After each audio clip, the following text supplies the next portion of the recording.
There's several hidden tips and tricks in Pokemon Go that can help you save time, gain more resources like XL Candy and Stardust, and get you specific Pokemon that you want. Most veteran players will use these tricks every day without thinking about it, but a vast majority of players are probably unaware that these hidden tips even exist. If you want millions of Stardust, rare Pokemon, and XL Candy for your best Pokemon, make sure you pay attention to this video where I will be listing off the top 10 hidden tips and tricks in Pokemon Go. Alright, so with that said, let's roll the intro and get right into it.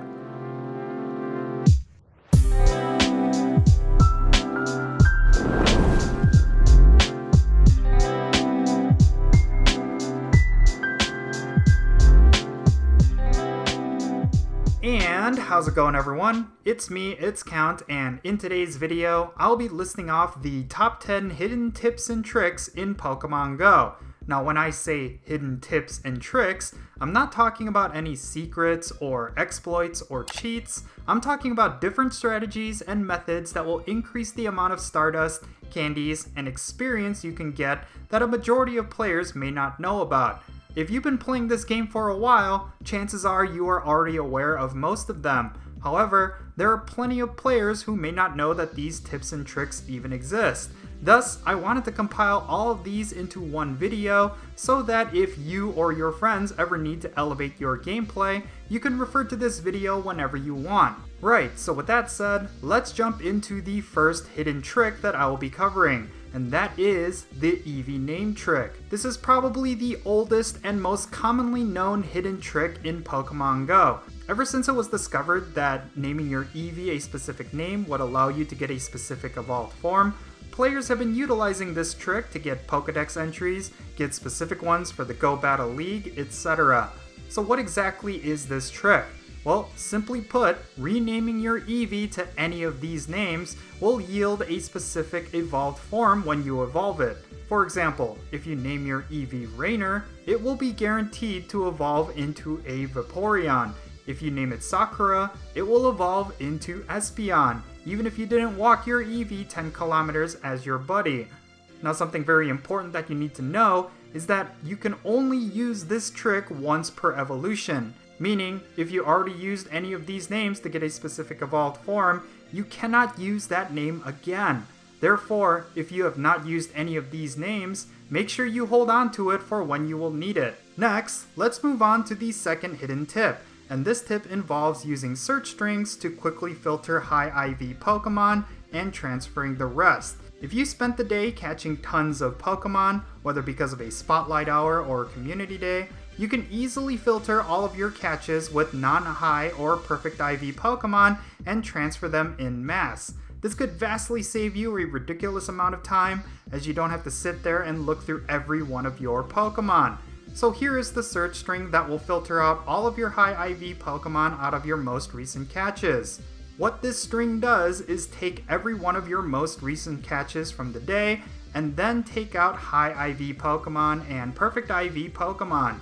If you use this search string after every big grind, you can quickly mass transfer all of your most recently caught Pokemon using the Select All feature without worrying about whether or not you are transferring any high IV Pokemon that you would want to keep. Now, do keep in mind that this search string will not filter out Pokemon with ideal IVs for the Go Battle League. Since most PvP IVs are not 3 stars in quality, you may be required to look through your Pokemon in this particular case. However, if PvP IVs are not something you care about, then using this search string will continuously keep your Pokemon storage space empty while also saving you lots of time every day. For the next 2 tips, let's focus on gaining XL Candy. The next tip may not necessarily be a secret, but it is still a much overlooked mechanic that many players will ignore. If you're looking to get XL Candy for any of your Pokemon, simply have it as your buddy and walk it. Whenever you walk your buddy, you have a chance at collecting XL Candy when you walk a certain distance. This distance is indicated in the buddy screen right here. This is a pretty important tip because not every Pokemon will be available in the wild or in raids at any given time. For example, if you are looking to max out a Skarmory to level 50 in order to use it in the Go Battle League, It may be difficult if you are trying to get the XL candy you need through wild catches, but if you make your Skarmory your buddy, you can easily collect XL candy throughout the day even if Skarmory isn't spawning just by walking with it.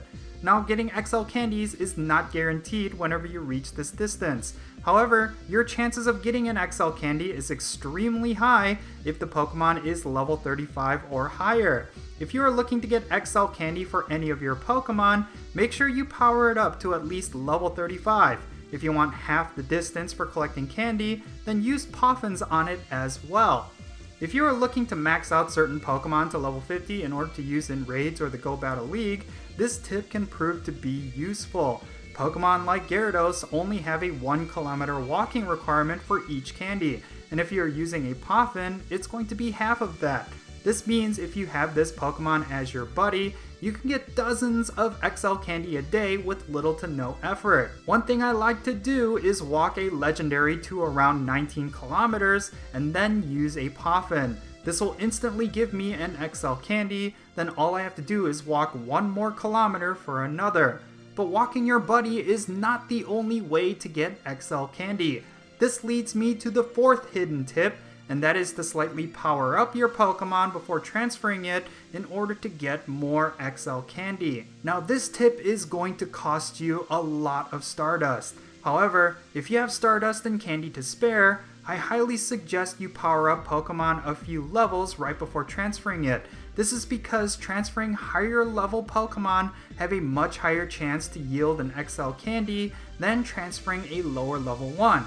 If you think about it, spending a dozen candy to power up a Pokemon for a near guaranteed XL candy is going to be much more efficient than farming 100 candies to convert into an XL candy.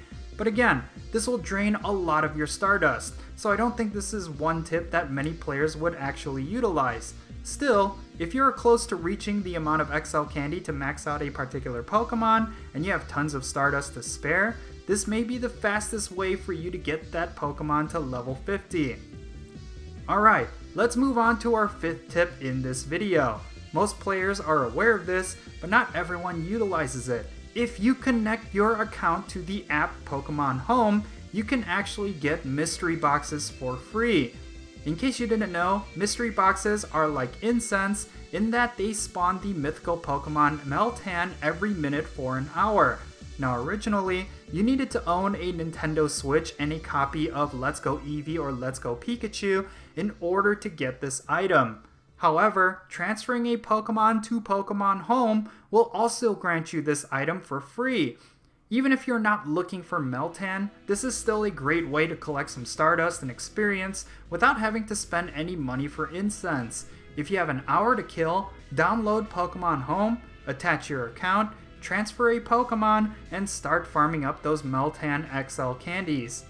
Okay, so with that said, let's move on to the next tip. And this one is one of my personal favorites, but set nicknames for your most frequently used Pokemon in numerical order and then sort by name. Alright, so this is one of those tips that I don't think will apply to everyone, but if you properly utilize it, you will find that it is surprisingly really helpful. Sorting your Pokemon storage by favorites or by CP can be inconvenient at times. Since most of the Pokemon that you will see at the top of your list will likely be Pokemon with very high CPs, you will occasionally have to scroll down quite far just to get to the Pokemon that you are looking for. One way you can remedy this is by naming your Pokemon with numbers and sorting by name. This will take all of your most frequently used Pokemon and have them at the top of your storage for easy access. Let's say you are a frequent gym battler, or you have plenty of Pokemon that you use in the Go Battle League. Well, if you don't want to do a search for each individual Pokemon, or scroll through pages and pages of Pokemon just to find what you need, simply name the Pokemon a low number, and you should see it appear at the top when you sort by name. This is probably the most convenient way to access your Pokemon that most players don't think to do. For me personally, I number all of my Pokemon based on how useful they are, as well as what Pokemon have some sort of significance to me. One thing I also do is have all of my gym defenders near the top of my list, therefore I can quickly access them when I try to put in any defenders into an open slot in a gym. So yeah, there's a lot of uses for this tip that you may not recognize right away, but if you get used to naming your most useful Pokemon and sorting by name, you might find that doing anything in Pokemon Go might get significantly easier and less time consuming.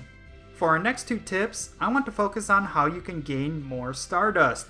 I'm sure many of you know about the Quick Catch trick. If you don't, check out the video in the description below. But this trick is absolutely essential if you want to catch Pokemon en masse without wasting a whole lot of time. However, did you know that you can speed up the catches even further if you do the Quick Catch method with AR mode on? While the Quick Catch trick skips the catch animation, turning on AR mode skips the beginning animation. Combining the two means that you will only have to worry about catching the Pokemon instead of sitting through several seconds of useless animations.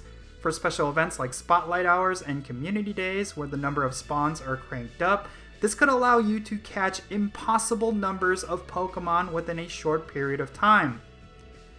Alright, let's move on to the next hidden tip. This next tip may just be the absolute most efficient way for you to use star pieces. If you want a massive chunk of Stardust at least once a week, then what you should do is line up your 7th catch of the day with your Adventure Sync rewards and use a star piece when you collect them.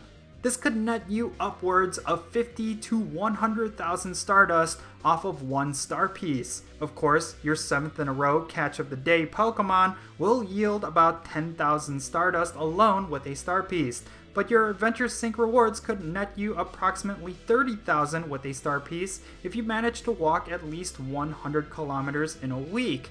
If you're consistently hitting that number of mileage every week, then why not use your star piece for both? If you add on top of it egg hatches, gift opening, research breakthrough, and a ton of catches from backed up research tasks and clusters, then you can easily gain about 100 Stardust with one star piece.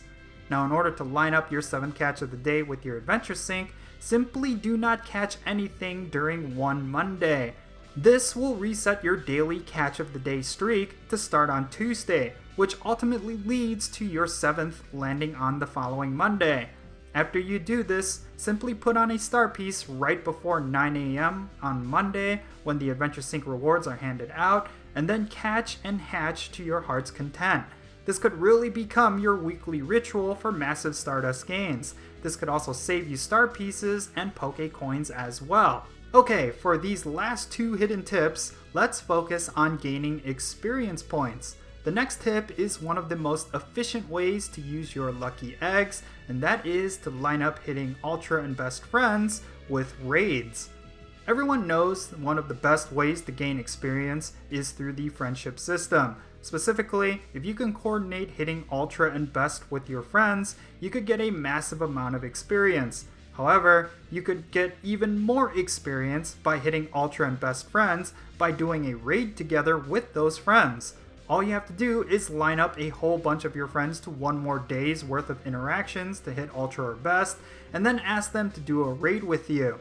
If you are not local, you could invite them via remote raiding as well. When all of you are in the same lobby, throw on a lucky egg from the lobby, and you will not only get double experience from hitting Ultra and Best Friends, but from the raid as well. The last time I did this, I actually managed to pull in close to 1 million experience from one raid. It does take a lot of work to get it perfectly set up, but this could very well be the absolute highest amount of experience you could get from one lucky egg. And now, we finally reached the last tip in this video. As you may know, you can get more than 1,000 experience from one catch if you are able to land an excellent curveball throw when you catch it. The best way to fully utilize this is to find a Mega Cluster nest of an easy to excellent throw Pokemon and pop a lucky egg. Sub-nests that I farm up include Wailmer, Magmar, or Psyduck. I found that these particular Pokemon are the easiest to land excellent throws, so what I like to do is head to these nests on my free time, pop on a lucky egg, and try to get as many excellent throws as I can. Typically, this could yield close to 100 to 200,000 experience within 30 minutes, depending on how many spawns are in that nest. Now compared to the last tip, this may not necessarily yield the highest amount of experience per lucky egg. However, if you have a surplus of lucky eggs and happen to live near a mega cluster nest, this could be a great way to get high amounts of experience every day. Alright, so there you have it. These were the top 10 hidden tips and tricks in Pokemon Go. So which hidden tip were you unaware of? Is there a hidden tip or trick that you used that was not included in this video? Share them down below. And yeah, that's gonna be it. I am Count Jinsala. Be safe, have fun, and I will catch you all later.